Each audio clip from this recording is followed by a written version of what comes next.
ہم سب پھر مل بیٹھے ہیں یہ ماضی قریب میں جو ہماری جو نشستیں ہوئیں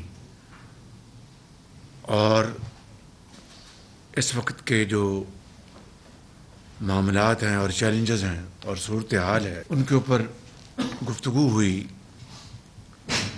اس کے نتیجے میں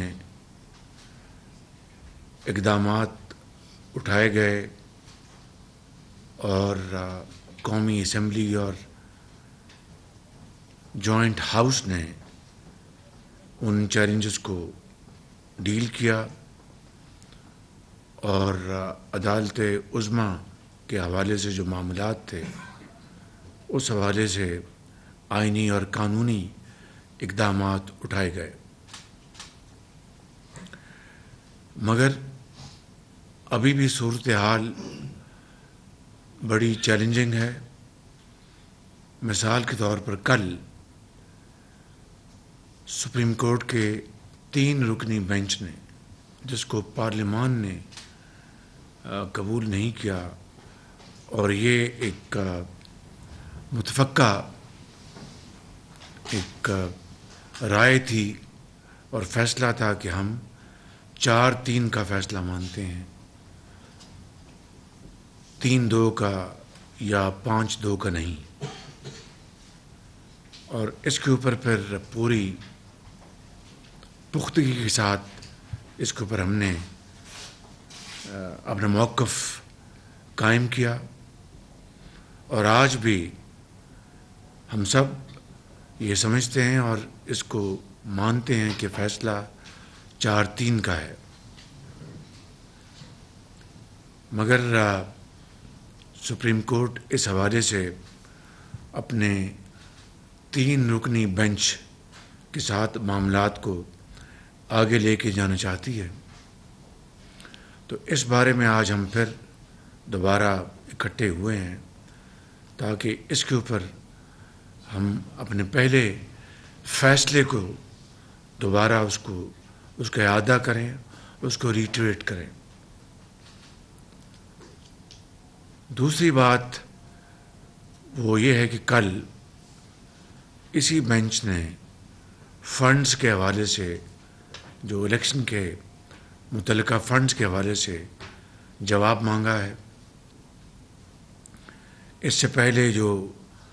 سپریم کورٹ نے جو فیصلے دیے تھے اس کو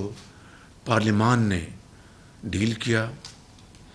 اور آج بھی میں سمجھتا ہوں کہ پارلیمان نے جو فیصلے دیے ہیں، جو قراردادیں منظور کی ہیں، اب یہ معاملہ بھی پارلیمان ہی چاہے گی کہ ان کے سامنے لایا جائے اور وہ اس بارے میں دوبارہ اپنی رائے کو قوم کے سامنے لے کے آئیں، اور ہمارا بھی یہ اخلاقی سیاسی فرض بنتا ہے کہ ہم اس معاملے میں جو پارلیمان نے جو پہلے جو فیصلے دیے ہیں اس کا احترام کریں۔ تیسری بات اس حوالے سے جو کہ سپریم کورٹ کی جو انہوں نے اپنے فیصلے میں کہا، اس سے ہٹ کر میں نہیں سمجھتا کہ مجھے یا آپ کو یہ فیصلہ کرنا چاہیے کہ ہم سپریم کورٹ کو ضامن بنائیں، اس کو ہم آربیٹریشن کا حق دیں۔ یہ ان کا کام نہیں ہے، پنچایت ان کا کام نہیں ہے، ان کا کام قانون اور آئین کے مطابق فیصلے دینا ہے۔ لہٰذا اس بارے میں کہ ایک دن الیکشن ہونے چاہیے اور کب ہونے چاہیے، اس بارے میں اتحادی پارٹیز کے اندر تو مکمل ایکا ہے اور اتفاق ہے کہ الیکشنز نومبر میں جو بھی اس کی ڈیٹ بنتی ہے، 13 اگست کو پارلیمان کی مدت ختم ہوتی ہے، اور اس کے بعد اگر 90 دن شامل کیے جائیں تو وہ نومبر اکتوبر میں وہ تاریخ بنتی ہے۔ مگر قوم کو یہ باور کرانے کے لیے کہ ہم ملک کے اندر جو اس وقت جو چیلنجز ہیں اور جس کو پی ٹی آئی کی لیڈرشپ نے انتہائی افسوس کی بات ہے مجھے کہنا پڑ رہا ہے کہ انہوں نے ان چیلنجز کو حل کرنے کے لیے کوئی تجاویز دینے کے بجائے اس کو ایکسپلائٹ کیا. اپنے صوبائی وزرائے خزانہ کو یہ کہا کہ آپ آئی ایم ایف کی جو شرائط ہیں ان سے انکار کر دیں تاکہ آئی ایم ایف کے ساتھ معاہدہ نہ ہو سکے. پاکستان کے راستے میں کہ پہلے ہی کوئی مشکلات نہیں تھی، کانٹے نہیں تھے، مزید کانٹے بچھائے گئے یہ کہہ کر کہ یہ سازش امریکہ نے کی تھی، اور پھر اتنی ڈھائی اور بے شرمی سے یو ٹرن مارا. ایک دن گویا ہوئے کہ امریکہ نے سازش نہیں کی تھی، یہ سازش کے تانے بانے پاکستان کے اندر بنے گئے تھے. اور یہی نہیں، کس بری طریقے سے ہمارے خارجی تعلقات کو بہت زیادہ نقصان پہنچایا، جس کی تفصیل میں یہاں بیان نہیں کر سکتا، مگر اس کا سب کو علم ہے. اور پھر کس طرح اس اتحادی حکومت نے وزیر خارجہ سے لے کر آپ سب نے، میں نے اپنا حصہ ڈالا اور معاملات کو ٹھیک کرنے کے لیے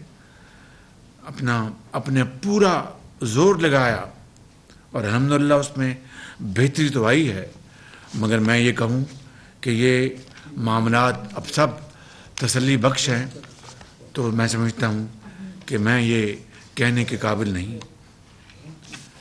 اسی طریقے سے میں سمجھتا ہوں کہ ملک کے اندر انتشار پیدا کرنے میں کوئی کمی نہیں کی گئی، تقسیم در تقسیم معاشرے میں کی گئی، زہر گھولا گیا، چاہے وہ پاکستان کے اندر کوئی بھی زندگی سے تعلق رکھنے والا طبقہ ہو، ان سب میں تقسیم پیدا کر دی گئی. استاد کو طالب علم سے، آجر کو اجیر سے، سیاستدان کو ورکر سے، یعنی ہر طرح کے حربے استعمال کر کے اس ملک کے اندر انتشار پیدا کرنے کے تمام مواقع پیدا کیے گئے. حتیٰ کہ جو افواج پاکستان ہیں ان کو بھی معاف نہیں کیا گیا. ان کی لیڈرشپ کو پاکستان سے باہر چند ایجنٹس نے، اور میں بالکل واضح بات کروں گا، وہ پی ٹی آئی کے ایجنٹس ہیں، وہ پاکستان کے دشمن ہیں. انہوں نے وہ گھناؤنا کردار ادا کیا کہ شاید دشمن بھی وہ کردار ادا نہ کر پاتا.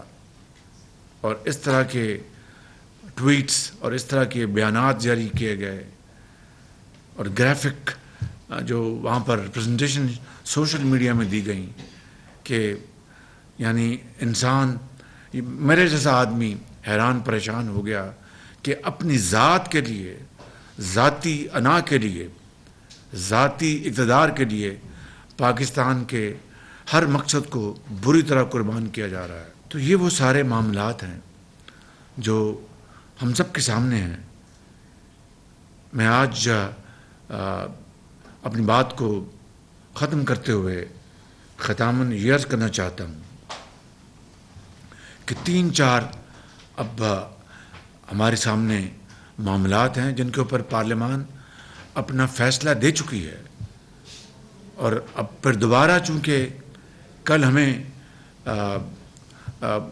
بتایا گیا ہے کہ جناب آپ نے بتانا ہے، تو یہ معاملہ پھر پارلیمان نے اس کا فیصلہ کرنا ہے. یہ میں نے اور آپ نے فیصلہ نہیں کرنا.